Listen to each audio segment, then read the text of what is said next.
Ipob, Kanu and Ifeanyi Ejiofor's misleading efforts to sustain a failed Biafra narratives, Adeyemi Adegoke Olumide says. Do welcome to the news. That was the news headline. Now to the news details. Please listen carefully. And don't forget that you can subscribe to this channel by clicking on the subscribe button and the bell for more updates. Now to the news details. The detention of Nnamdi Kanu, the leader of the indigenous people of Biafra, Ipob, has no doubt been a subject of unnecessary controversy in Nigeria.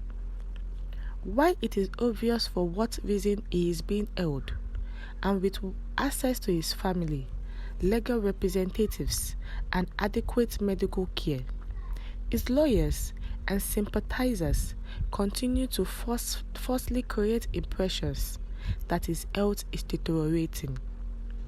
They also claim he is being maltreated in custody, propaganda, falsehood, misinformation. One of those at the forefront of these blatant lies is Ifeanyi Ejiofor, who has been working with Kanu since 2015 and now one of the lead counsels.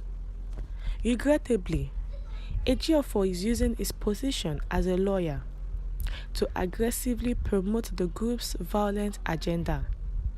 He has been a huge benefactor of the financial perks of the supposed clamor for the actualization of Biafra land, and must have been ecstatic when his principal was brought back to Nigeria to face terrorism-related charges. It was no doubt Ejiofor's window to significantly cash out. To ensure his channel for daily bread is not blocked following Kanu's arrest, he wasted no time in jumping into the wagon of lawyers to lead the court case.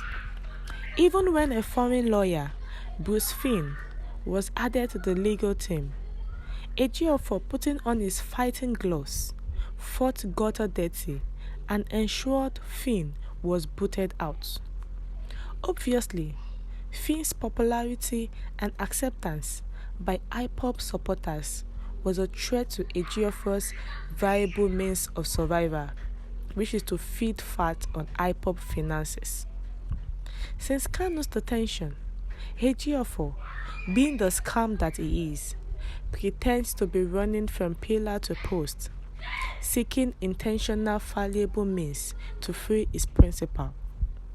To sustain his miserly pittance, he has resorted to abusing this position as a lawyer by spreading false narratives about Kanu's health in order to mislead the public.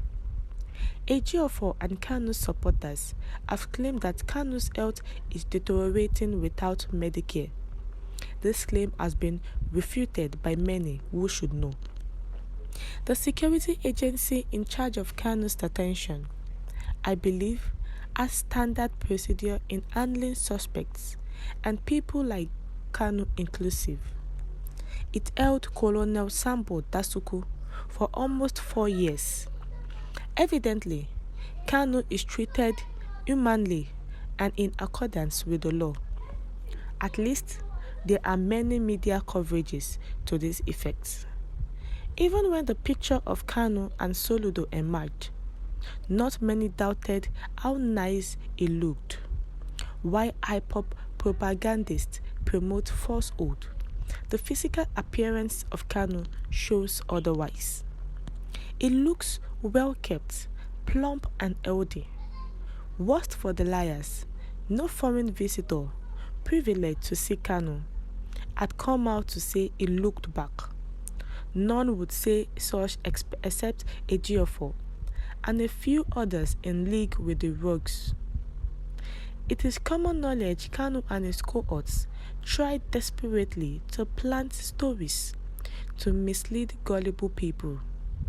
I have it on good authority that Ejiofor, Ejimako, and Kanu has what to tell the public, and they often agreed to use exaggerations, fake news, and other tools of disinformation and misinformation to deceive the people. But the more lies they tell, the more their antics are exposed. Today, their true color is being exposed to Indugbo. It is now clear it is all about money and the interest that goes with it. Clearly, each time Ejiofor visits Kanu in detention, he advises on strategies to plant fake stories in the media about his health and other false narratives to control the public, notably in the southeast and sections of the international community.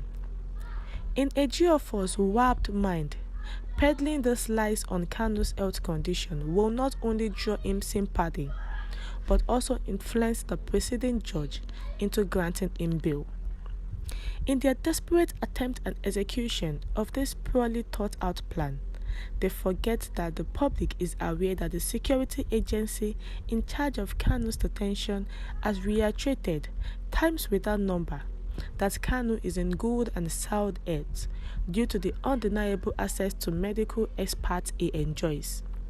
Many cannot deny that Kanu always look healthy at the court appearances, which is in a clear contrast to the falsehood Ejiofor keeps spreading.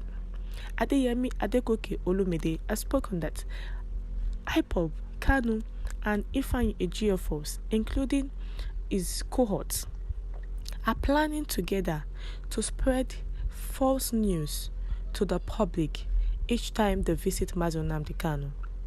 And the false news is all about Nnamdi Kanu's health, to receive favor from the judges and also from the people of the southeast and their supporters.